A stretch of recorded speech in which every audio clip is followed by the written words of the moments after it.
CI గారు SI గారు వాళ్ళ ఆధ్వర్యంలో ప్రొటెక్షన్తో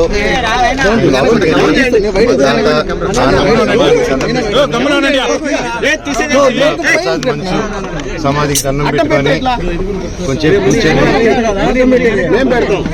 మనసులో ఉండేది మనసులో వాళ్ళని ప్రార్థించుకొని ఇవన్నీ ఎందుకు జరుగుతున్నాయో తెలియట్లేదు. ఆ సాయిబాబా మీదుగా జరగకూడదు. దీనికి ఎందుకని నాకు పరిష్కారం తెలిస్తే బాగుంటుంది. తెలుసుకుంటాను, తెలుసుకునేంత వరకు ఆగను ఎందుకు ఇదంతా అనేది. అండ్ జస్ట్ ఒక స్టూడెంట్స్ కోసం అండ్ ఇక్కడున్న లోకల్ ప్రజల కోసం ప్రైవేట్ హాస్టల్స్ మీద జరిగే అన్యాయాలు వీటిని నేను క్వశ్చన్ చేశాను, మెసేజ్ చేశాను. దానికి ఈరోజు నన్ను హైదరాబాద్ ఇంట్లో రానియకుండా ప్రయత్నించడం నా పిల్లలు ఉండగా, అలాగే మా అమ్మగారు బర్త్డే రోజున వచ్చి చక్కెర పోయడం, మళ్ళీ నేను ఊర్లో ఆలగడ్డకి వెళ్ళిన వెంటనే మా అమ్మని బ్రెయిన్ వాష్ చేసి ఇక్కడ సైన్ పెట్టమని, ఆవిడకి ఏం తెలుస్తుంది సైన్ టైప్ చేసుకుని సైన్ చేయమంటే చేస్తారు ఆవిడ పాపం.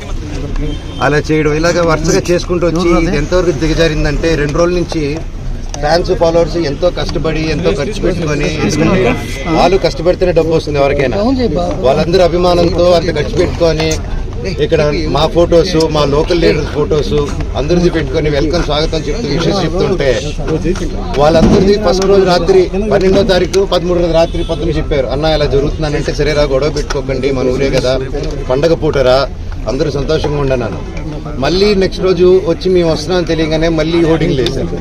మళ్ళీ ఈరోజు పొద్దున ఒక ట్రాక్టర్ పెట్టుకొని నాకు వీడియోలు చూపించారు. షాక్ అయ్యాను నేను. ఒక ట్రస్ట్ ట్రాక్టర్ వెళ్తుంది, దాంట్లో 40 మంది వాళ్ళు ఢిల్లీ నుంచో తీసుకొచ్చినారు.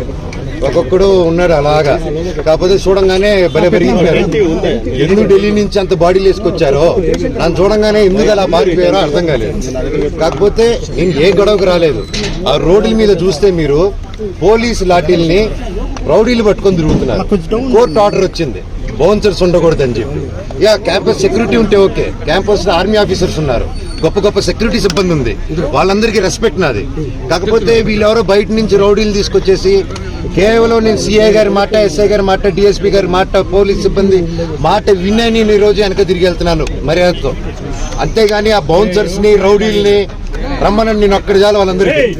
అర్థమైందా అండి? సో నేను నాకు ఏ గొడవకు రావట్లేదు, ఏ దీనికి రావట్లేదు. నేను నెక్స్ట్ స్టెప్ కారు ఎక్కి పోలీస్ స్టేషన్కి వెళ్తున్నాను. నాకు రాలేదండి, నాకు ఐ డెంట్ రిసీవ్ ఇట్. నేను ఈరోజు వస్తే నాకు జిరాక్స్ కాపీ ఇచ్చారు ఎస్ఐ గారు. ఆయన చూపిస్తున్నారా అది నాకు ఇవ్వండి సార్ అంటే నేను అది నేను చెప్తానండి. స్టేషన్ చేసిన మీకు కాపీ వాళ్ళందరూ ఎవరైతే మీ కెమెరాలో క్యాప్చర్ చేశారో మీరు దయచేసి వాళ్ళు ఎవరో ఆధార్ ఇప్పుడు గోడ నుంచి కూడా దూకారు వాళ్ళు రౌడీలు. దూకి మీరందరూ ఉన్నారని లాఠీ చూసారు కదా లాఠీలలాగా, వాళ్ళు ఎవరో తెలియదు. ఇందాక ముని గారు ఉన్నారు, నేను హగ్గిచ్చి 2-3 అన్నా సురేంద్ర ముని ఈ పాతలందరూ ఓకే మాకు తెలుసు. నేను పాతలు చెప్పినా ఆగిపోతా నేను.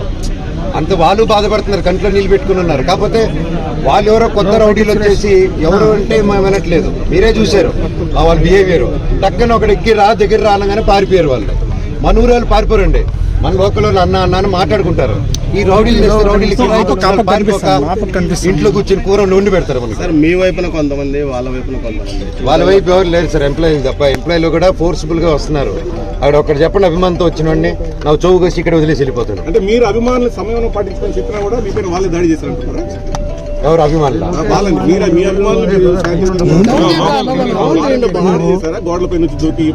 వాళ్ళ అభిమానులు కాదండి, వాళ్ళు బౌన్సర్స్.